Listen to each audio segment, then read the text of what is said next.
Mela, għadu kemm intemm il-Grand Prix tal-Azerbajġan li għallaw jaħsibna se jkun xi Fest iżda wara dak l-inċident ta' Lance Stroll l-affar esplodiet u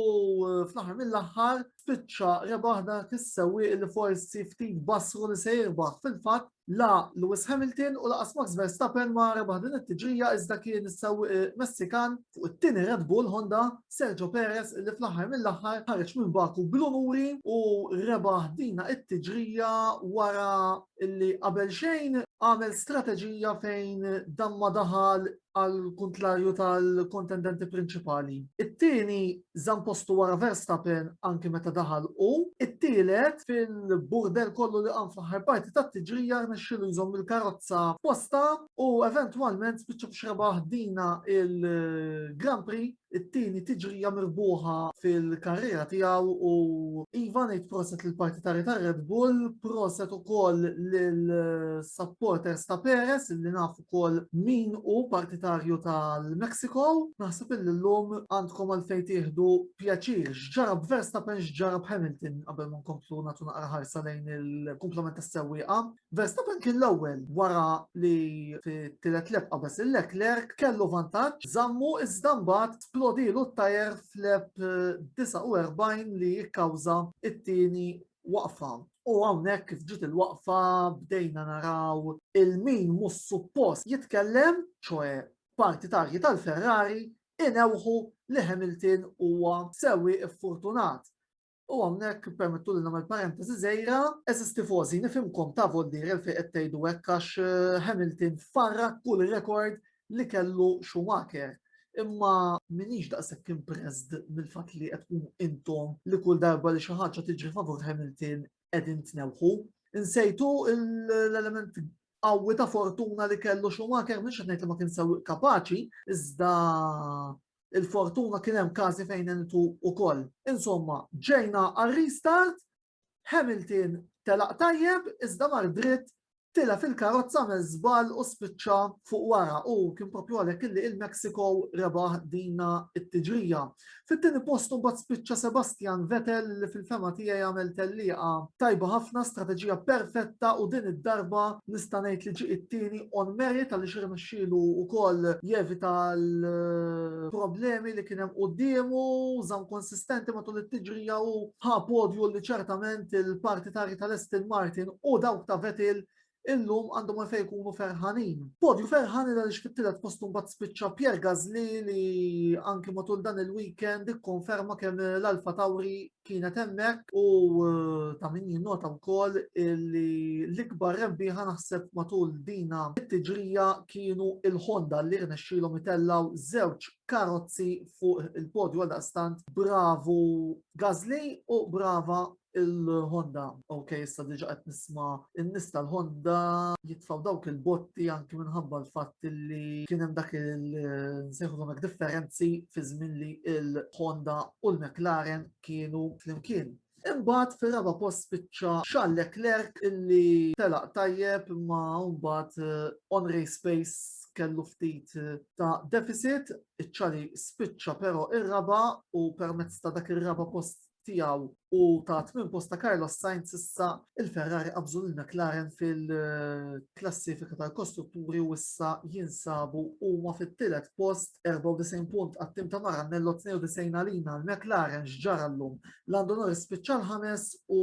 Daniel Ricciardo spiċċa 9. Ok, ġejbna l-punti imma naħseb li fir-restart Norris se tagħmel xi ħaġa iżjed biex eventwalment forsi prova jaqbes il-Leclerc u forsi konna almenu anke għal tiġrija insalvaw wiċċna. Ma ġarax hekk, ovvjament nammetti li nisab xi ftit diżappuntat, paċenzja naħsbu għalli jmiss. Fernando Alonso kellu telliqa tajba ħafna fejn spiċċa fis-sitt post fil-waqt li l-veteran li ieħor Kimi Raikkonen fetaħ il-kont tiegħu għall-istaġun meta spiċċa fl-10 post. Bravo Kimi, Yuki Tsunoda spiċċa s-seba' tiġrija oħra tajba l dan is-sewwieq Ġappuniż li wkoll f'ċertu parti tat-tiġrija wera illi huwa sewwieq tajjeb ħafna wkoll li jekk ittieħed ċans se jieħdu rajna overtaking fotokopja tal rajna fuq Alonso ġewwa l-Baħrejn fuq l-istess appuntu sewwieq tal-Alpin. Osservazzjoni żgħira li nixtieq ngħaddi, illum rajna żewġ tajers jisplodu, żewġ punchers fuq in-naħa tax-xelluk ta' wara u xi ftit domandi lejn il-Pirelli li huma l-fornitur uffiċjali tat-tajers reġgħu għamu kemm il-Pirelli f'ċirkostanzi bħal dawn u mhux qed jagħtu servizz validu lit-timijiet tal-Formula 1. Jiena sakemm il-memorja tieni tajjeb rari ħafna kont nara dat tip ta' punchers, esplużjonijiet u problemi fi żmien li kellna il-Goodyear, fi żmien li kellna l-Bridgestone u fi żmien li kellna il-Michelin. Naħseb illi il-klan immexxi minn Mario Isola naħseb li għandu ħafna fuq ix jaħseb fuq dawn it-tip ta' problemi, anzi is-sewwieqa li kellhom dawn li xus kienu Verstappen u Stroll ħarġu qawwin u sħaħ minn